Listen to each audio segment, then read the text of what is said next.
ഇടുക്കി മൂന്നാറിലെ കാട്ടുകൊമ്പൻ പടയപ്പയ്ക്ക് ക്യാരറ്റും പൈനാപ്പിളും ചോളവും ഒന്നുമല്ല ഇപ്പോൾ പ്രിയം. ഭക്ഷണക്രമം പതിയെ മാറ്റിപ്പിടിച്ചിരിക്കുകയാണ് പടയപ്പ. ഇതോടെ വലിയ ആശങ്കയിലാണ് വഴിയോര കച്ചവടക്കാർ. മൂന്നാറിൽ നിന്നും ബിനീഷ് ആന്റണി തയ്യാറാക്കിയ റിപ്പോർട്ട് കാണാം.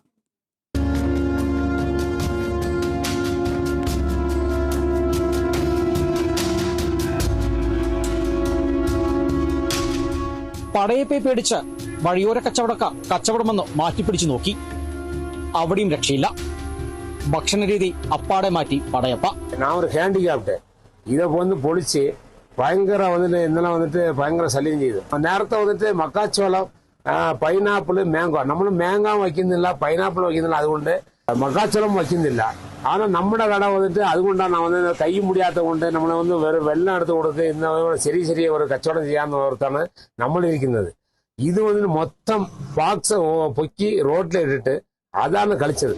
കഴിഞ്ഞ ദിവസം രാത്രി പെരിയവാരപ്പാലത്തിന് സമീപമുള്ള 4 കടകളാണ് പടയപ്പ തകർത്തത്.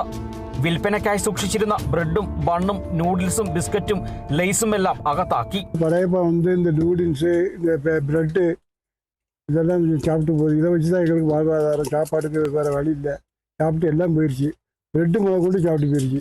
முன்னாடி வந்தாலும் இந்த இளநீ இந்த இதெல்லாம் தான் அடித்து இது சாப்பிடும். இப்போ பார்த்தீங்கன்னா நூடுல்ஸு பிரெட்டு பன்னு இதெல்லாம் தான் சாப்பிட்டு போகுது. இப்போ இது வேறு வழி இல்லை எங்களுக்கு. இதை வச்சு தான் எங்களுக்கு சாப்பாட்டுக்குள்ளே പോകുന്നത്. പെരിയവാരയിലെ വഴിയോര കടകളിൽ മുൻപ് പൈനാപ്പിൾ, ചോളം, ഓറഞ്ച്, ക്യാരറ്റ് തുടങ്ങിയ പഴവർഗ്ഗങ്ങളായിരുന്നു സഞ്ചാരികൾക്ക് വിൽപ്പനയ്ക്കായി സൂക്ഷിച്ചിരുന്നത്. പടയപ്പ ഇവിടെ സ്ഥിരമായി എത്തി കടകൾ തകർത്ത് പഴങ്ങൾ അകത്താക്കുന്നതോടെയാണ് കച്ചവടക്കാർ വിൽപ്പന വസ്തുക്കൾ മാറ്റിപ്പിടിച്ചത്. ബിസ്ക്കറ്റും ബ്രെഡും നൂഡിൽസും ലേസും എല്ലാം പടയപ്പ കഴിക്കാൻ തുടങ്ങിയതോടെ ആശങ്കയിലായിരിക്കുകയാണ് വഴിയോര കച്ചവടക്കാർ. Bineesh Antony, Kerala vision news, Idukki.